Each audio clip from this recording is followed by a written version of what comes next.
They said I was breaking the rules by fishing in their lake.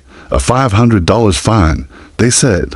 Community violations, they claimed. But what they didn't know was that I've been quietly researching property records for months, and what I discovered would turn their perfect little HOA world upside down, because sometimes when they try to drown you, you buy the entire ocean. This is the story of how I went from being fined for fishing to owning the lake that an entire neighborhood thought belonged. To them, my name is David Chen, and I've always believed that a man's home should be his sanctuary. When my wife Sarah and I moved to Lakewood Estates in 2019, we thought we'd found paradise. Manicured lawns, friendly neighbors, and best of all, a beautiful 12-acre lake right in the center of our community where I could fish. Every morning before work, for 3 years, life was perfect. I'd wake up at 5:30 a.m., grab my tackle box, and spend an hour casting my line into those pristine waters. The sunrise reflecting off the surface. The gentle lapping of waves against the shore, it was my meditation, my escape from the corporate grind of managing a tech startup.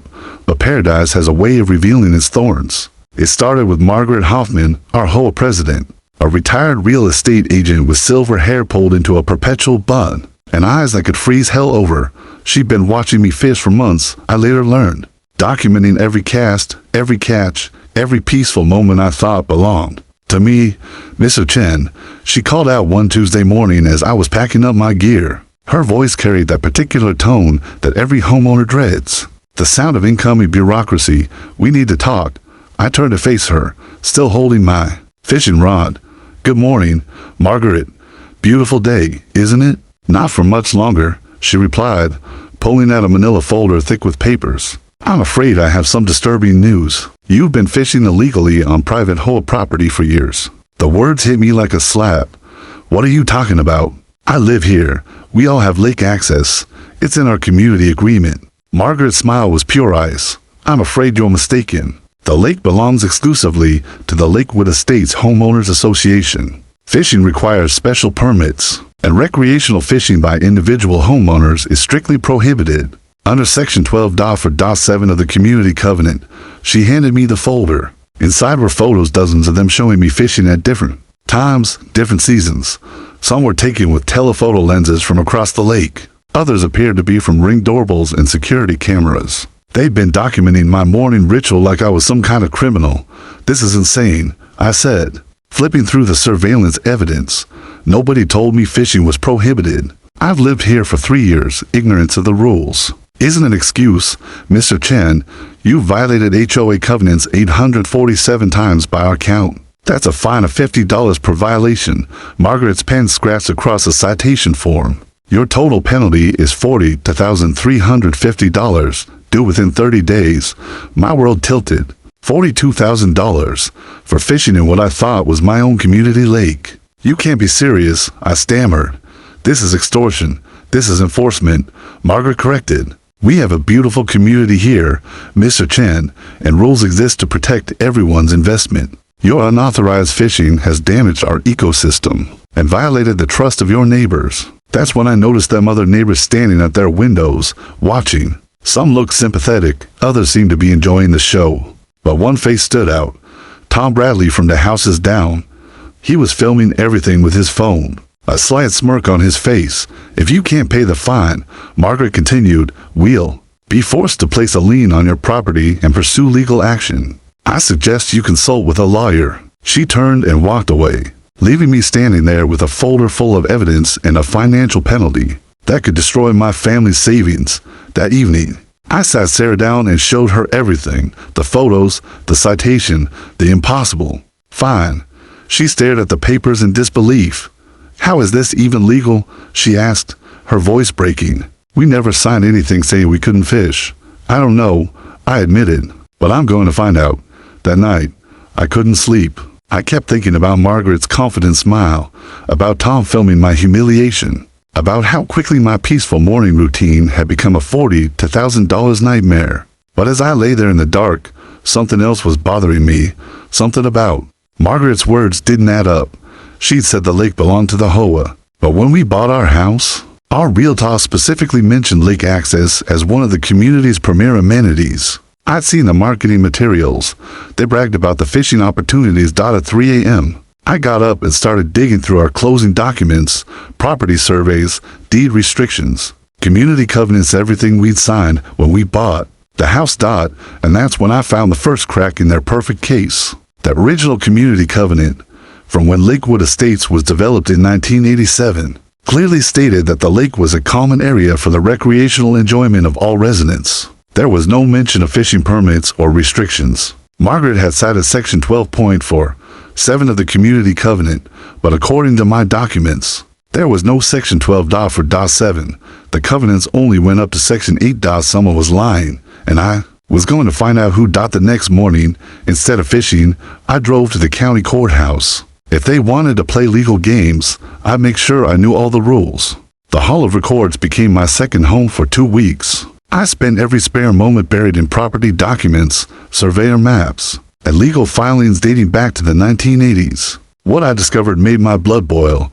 Margaret Hoffman hadn't just lied about the fishing restrictions. She'd been systematically rewriting our community's history. The original Lakewood Estates development from 1987 included crystal clear language about the lake. It was designated as common area with explicit rights for swimming, boating, fishing, and general recreation by all property owners. The lake wasn't owned by the HOA, it was owned collectively by all residents. But here's where it gets interesting. In 2018, 1 year before Sarah and I moved in, Margaret had orchestrated a routine covenant update.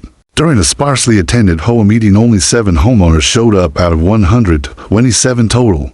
They'd voted to modernize and clarify the community rules. Buried in 47 pages of legal jargon was a single paragraph that transferred ownership of the lake from collective resident ownership to exclusive HOA control. Most residents never read the full document. They just voted yes to modernization. It was a perfectly legal theft, hidden in plain sight. But Margaret had made one crucial mistake. For the covenant change to be valid, it required approval from at least 60% of all homeowners, not just those present at the meeting. She'd only gotten votes from 5.5% of the community. The covenant change was legally invalid. The lake still belonged to all of us. I was building the case, but I needed help. That's when I called Jake Morrison, a property attorney I'd worked with during our house purchase. Jake was young, aggressive, and had grown up in a neighborhood destroyed by an abusive HOA. "David, this is bigger than just your fishing fines," Jake said after reviewing my research. "If they illegally transferred ownership of common property, every resident in your community has been defrauded." "What do you mean?" "Think about it. You all bought houses with lake access included in the property value. If the HOA now claims exclusive ownership, they've essentially stolen hundreds of thousands of dollars in property value from the entire neighborhood." Jake filed an emergency injunction to stop collection of my fine and launched a broader investigation into the HOA's financial records. What we found was stunning. Since taking control of the lake in 2018, the HOA had been charging itself maintenance fees of $3.00 per month, money that came from residents' monthly HOA dues. Margaret, as HOA president, had awarded these contracts to her own property management company. She'd been embezzling community funds while selling off community assets. But our investigation attracted attention. Margaret wasn't going down without a fight. 2 days after Jake filed our injunction, I received a certified letter from Lakewood Estates Legal Counsel, a law firm I'd never heard of called Bradley and Associates. The letter was vicious. They accused me of harassment, trespassing, and malicious interference with HOA operations. They threatened to sue me for defamation and demanded I stop spreading false information about community leadership. And then I saw the signature line: Thomas Bradley, attorney at law. Tom Bradley, my neighbor. The same guy who'd been filming me when Margaret handed over the citation. He wasn't just enjoying my humiliation, he was orchestrating it. I did some digging into Bradley and Associates. The law firm was barely 6 months old, established right around the time Margaret started targeting me for fishing violations. Tom had been working with her from the beginning. "This is a conspiracy," I told Sarah that night. "Tom and Margaret had been planning this for months, maybe years." "But why?" she asked. "Why go through all this trouble for fishing violations?" I didn't have an answer yet, but I was starting to suspect this wasn't about fishing at all. The next breakthrough came from an unexpected source. Linda Walsh, an elderly widow who lived at the end of our street, knocked on my door on a Thursday evening. "Mr. Chen, I hope you don't mind me bothering you," she said nervously, "but I wanted You to know that some of us support what you're doing. Thank you, Mrs. Walsh. That means a lot. There's something else, she whispered, looking around as if someone might be listening. I have security cameras on my property that overlook the lake. I've been recording everything for insurance purposes. Margaret doesn't know about them. My heart started racing. What kind of everything? Well, I'd have footage of Margaret and Tom meeting by the lake at night, going back almost a year. And I have something else you might find interesting. Linda handed me a USB drive. These are recordings from last month.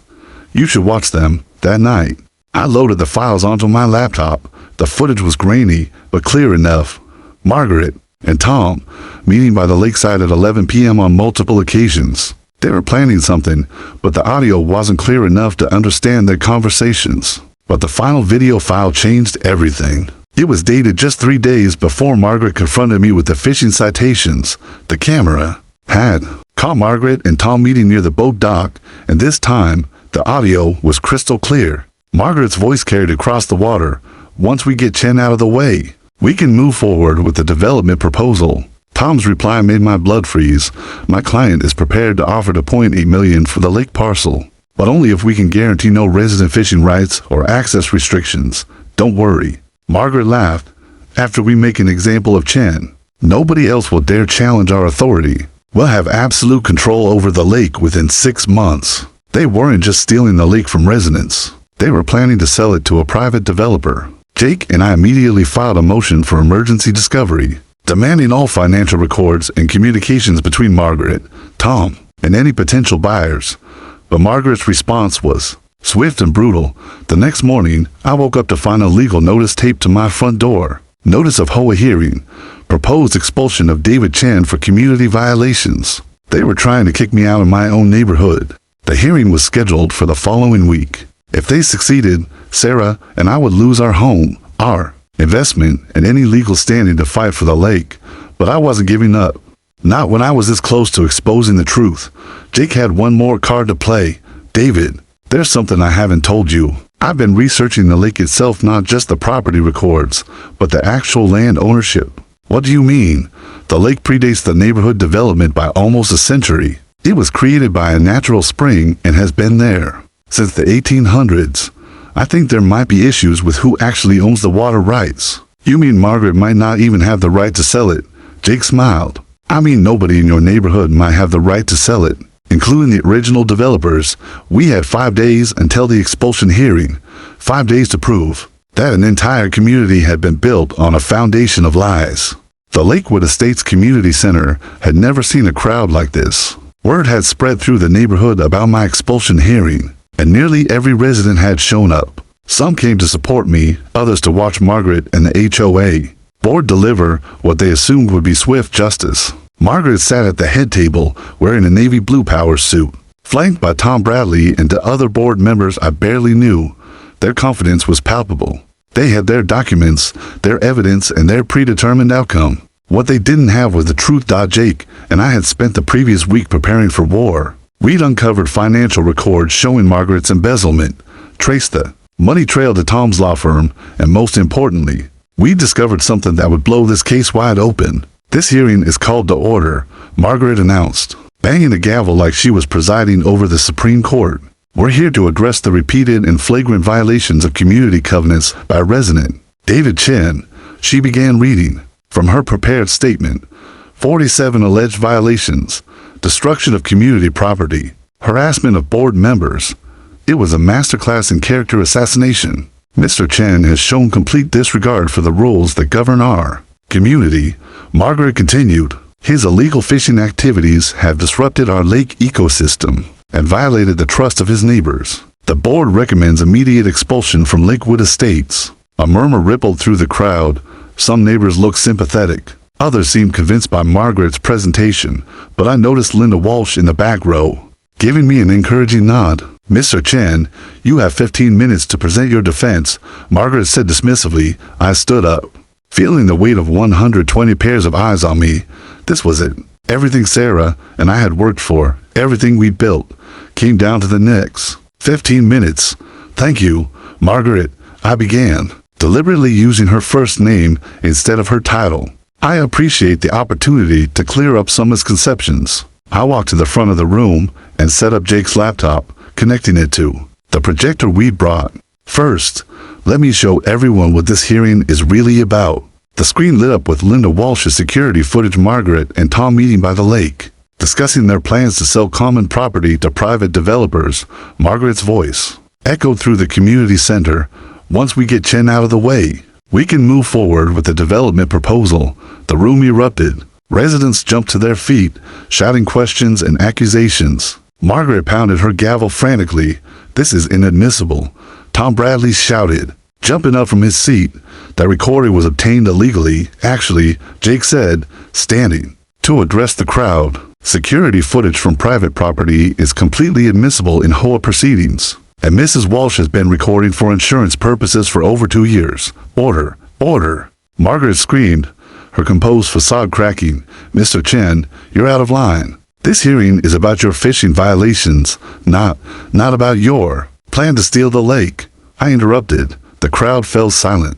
Because that's what this is really about, isn't it, Margaret? You and Tom have been planning to sell our lake to developers, and I was getting in the way. I clicked to the next slide. Copies of the original 1987 community covenants. These are the real covenants that govern our community. Section 4.2 clearly states that the lake is common property, owned collectively by all residents, with explicit rights for fishing, swimming, and recreation. Margaret's face was pale now. Those covenants were updated in 2018 by an illegal vote. I cut her off. Jake, can you explain the legal requirements for covenant changes? Jake stepped forward. Under Florida law, changes to community covenants require approval from 60% of all property owners. The 2018 vote had 7 people out of 127 residents. That's 5.5% approval. The covenant change is legally invalid. You're lying. Tom Bradley stood up, his professional composure gone. I reviewed those documents personally. Yes, you did. I agreed. And that brings us to the real conspiracy here. I clicked to the next slide. Financial records showing payments from Margaret's property management company to Bradley and Associates. Tom Bradley has been receiving payments from Margaret's company for over a year. He's not an independent attorney representing the whole. He's a paid co-conspirator in fraud. Tom's face went red. This is harassment. I'm representing the legitimate interests of this community. Are you? I asked. Then maybe you can explain this. The screen showed email correspondence between Tom and someone named Peterson Development Group. The emails discussed purchasing the Lakewood Lake parcel for $2.8 million. You've been negotiating to sell our lake behind our backs, I announced to the gasps of the crowd. Every fishing citation, every fine, every violation you've manufactured has been designed to establish HOA control over property that belongs to all of us. Margaret tried to regain control, even if there were minor irregularities in the 2018 vote. Mr. Chen still violated current HOA rules. What current rules? I pulled out a copy of the actual covenant documents. There is no section 12.4.7. There are no fishing restrictions. You made them up. The room exploded again. Residents were shouting, demanding answers, calling for Margaret's resignation. But I wasn't done yet. Jake, can you tell everyone what we discovered about the lake itself? Jake smiled and pulled out a thick folder. After extensive research, we've determined that the lake predates the neighborhood development and was created by natural springs under Florida water rights law. The lake is actually classified as a natural water body with public access rights. What does that mean?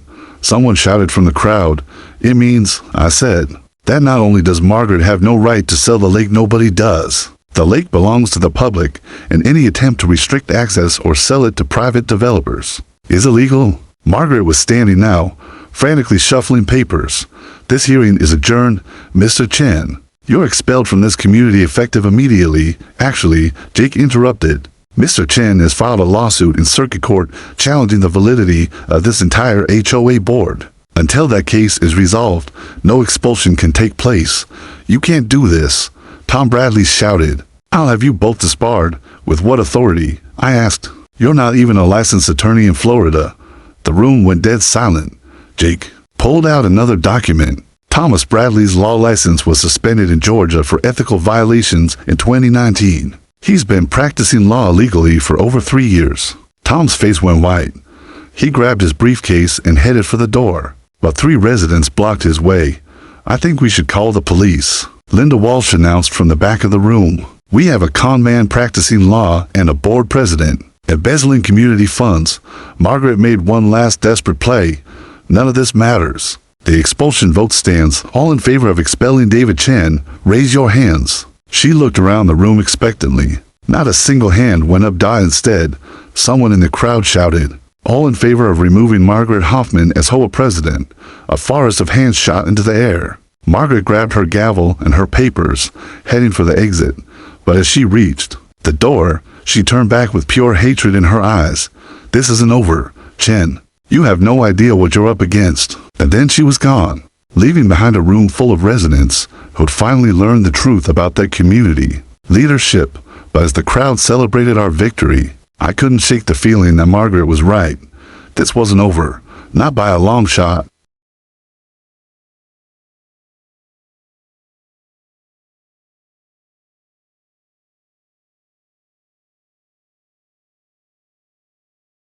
Six months later, I stood in the same circuit courtroom where our legal battle had begun. But everything had changed. The case had evolved from a simple fishing dispute into the largest HOA fraud prosecution in county history. Margaret Hoffman sat at the defendant's table in an orange jumpsuit, her silver hair now unkempt, her imperious confidence replaced by the hollow stare of someone who lost everything. Beside her sat Tom Bradley, facing charges for practicing law without a license, conspiracy, and fraud.